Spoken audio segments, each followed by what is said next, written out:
today, I'm going to tell you why I will not play Doki Doki Literature Club. It's a game that certainly always tempts me to buy it, and I even downloaded it on Steam, but after researching why it has such a reputation, I decided to uninstall the game. For the record, I will not be showing any scary or disturbing content in this video. I only played about 20 or so minutes of the Steam game before deciding to uninstall it. The game initially sucks you in with its kawaii or cuteness factor. Everything in this fictional world screams, just another visual novel at you, from the environment CGs to the kawaii girls.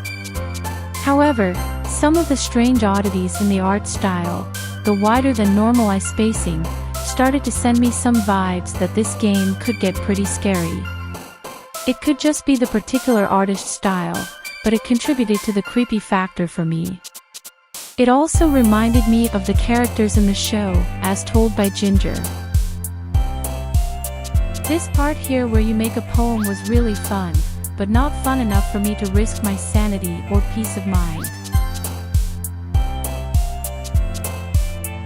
Moving on, you get the usual femme character tropes with the four girls in the club, Natsuki, Sayori, Yuri, and Monika.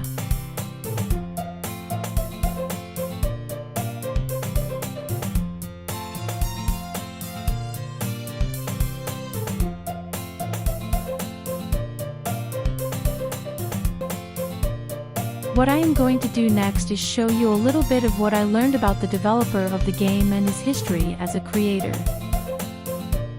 The creator of Doki Doki Literature Club is Dan Salvato.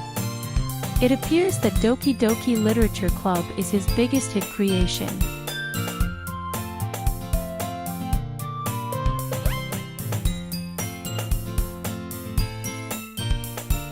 Many websites claim that the game was created as an experiment of the horror genre.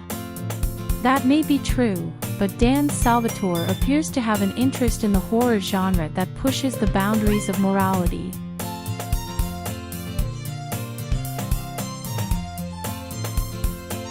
When researching why the game was created, I started to see the game as created not simply to test the limits of the horror genre, but as a way to psychologically manipulate the players.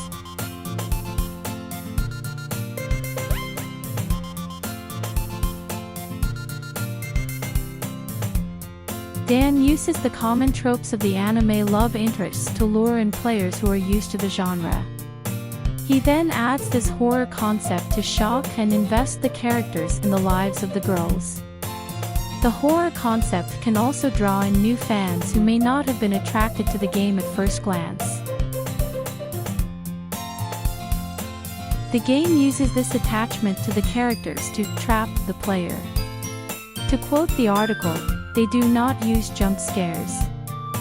Jump scares are the common scare used in computer or console games, as well as in cinema. It creates a heart-pounding rush in the viewer that keeps them watching. Doki Doki does things differently. It psychologically attacks the player by leaving them powerless to change certain events. Players are merely onlookers with little to no power over what happens. Dan Salvato proudly states in this article that disturbing content is a reoccurring theme of mine. But why create such content? Does it benefit any player? Does it bring joy or enrich their lives? Obviously not, or why else would there be a warning for those with depression, anxiety, or for those who scare easily? While Dan may get positive messages from people who suffer from anxiety and depression and who have played the game in its entirety, I wonder how many negative responses are missed. It is implied through Twitter responses to Dan's own post that Dan is the writer of a morbid story surrounding a white box. Within this white box are the contents of a letter depicting a murder. I understand the desire to read a good mystery, or even watch documentaries that go deeper into the life of various criminals/serial killers. However, I'm not sure what the point of a piece of fiction like this is. It seems like it's a fascination with the disturbing and abnormal that gets people intrigued. I'm not one of those people, and so I won't risk playing the game fully. What's interesting to me is that if Dan did originally write this piece, he did so anonymously. Why?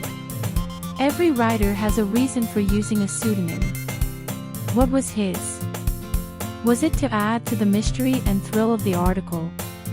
I don't know.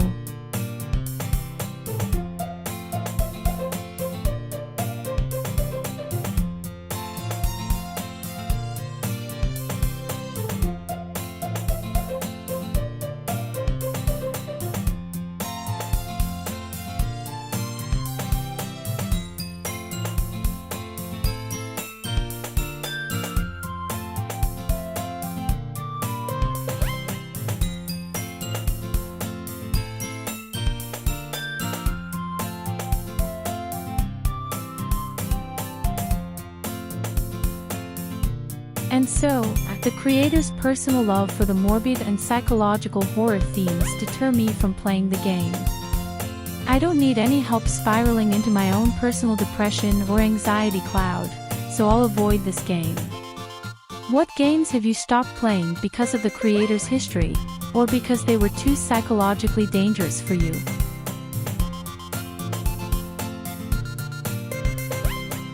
Please comment below your own thoughts on Doki Doki Literature Club. Did you finish the game?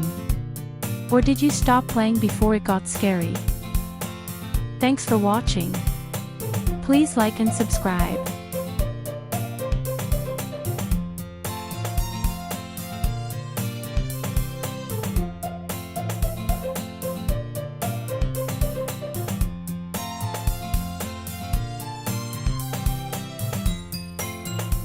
And remember, mental health does matter. Only play the game if you truly are mentally stable enough to handle the subject matter.